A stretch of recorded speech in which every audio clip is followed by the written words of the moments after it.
Hello and a tolerable new year to one and all. It's time for another vlog from my YouTube channel, the nippy and manoeuvrable rally chopper of criticism, cheekily overtaking the Bond bug of mainstream discourse. And I want to hang my head in shame now and say I managed to miss one of the most exciting directorial debuts of last year, which is released on streaming services on the 16th of this month, and that's Emily the Criminal, written and directed by feature first-timer John Patton Ford and starring the always impressive Aubrey Plaza. Now, anyone who remembers her April Ludgate in the comedy Parks and Recreation knows how scarily assertive she can be, and now Plaza takes it to the next level. Monsieur driver license. In the next hour, you will make 200 cash, but you will have to do something illegal. You won't be in danger, but you will be breaking the law. Yo, you gonna pay for that? Sorry?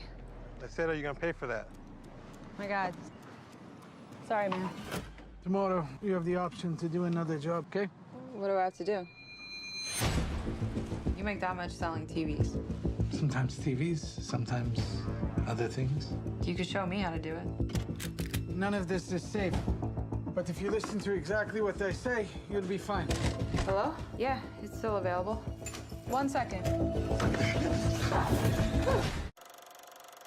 Aubrey Plaza is Emily, a fine arts graduate in Los Angeles, crippled with student debt, desperate to get a job in some corporate design department, or any decent job at all, and forced to take boring and exhausting work in the gig economy, cooking in a food delivery kitchen and doing catering jobs at parties.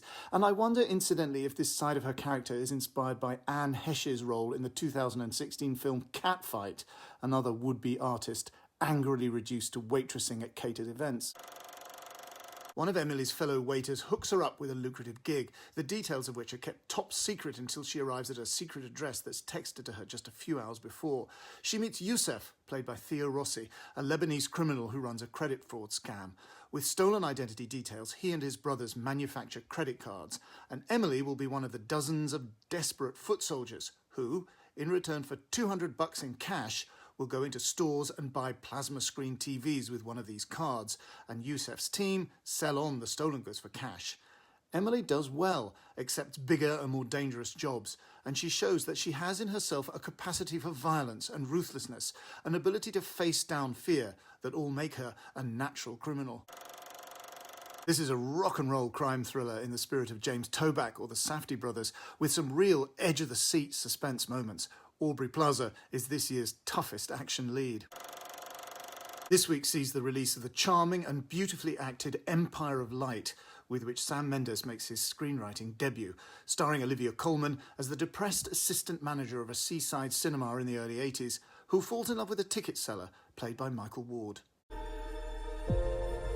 So if I run the film at 24 frames per second, it creates an illusion of motion.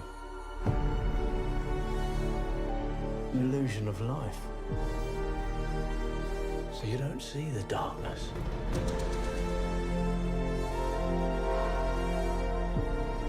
Out there, I just see a beam of light.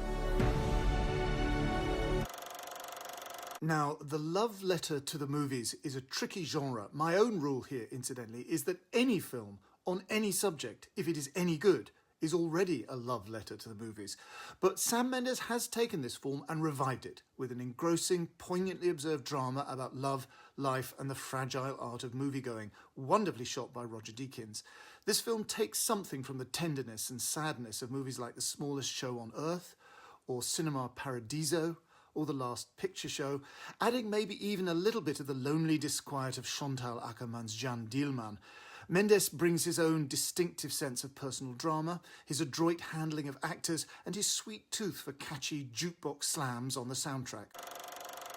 When the cinema hires a new ticket seller, Stephen, played with emotional openness and sympathy by Michael Ward, this young man has an instant connection with the assistant manager Hilary, played by Coleman. Their relationship blossoms, but the nature of Hilary's sadness rises alarmingly to the surface. There are some wonderful set-piece scenes in Empire of Light. Everyone is thrilled at the news that the cinema is to get a special regional premiere of that summer's smash hit chariots of fire with loads of dignitaries present. But the big night is marred by a terrible scene out in the foyer once the film has begun, which is made even more painfully surreal and hilarious by the unmistakable sounds of Vangelis's electronic theme tune in the background as the shouting commences.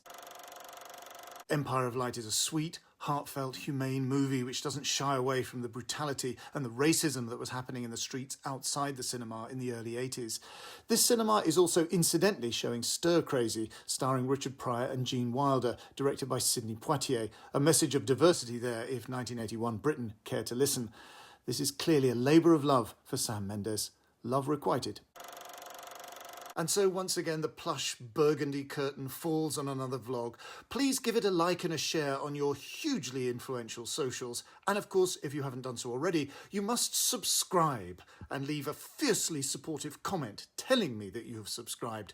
And also, get your debit card out and buy my book, The Films That Made Me, an edited selection of my essays and reviews for The Guardian. Tune in next week.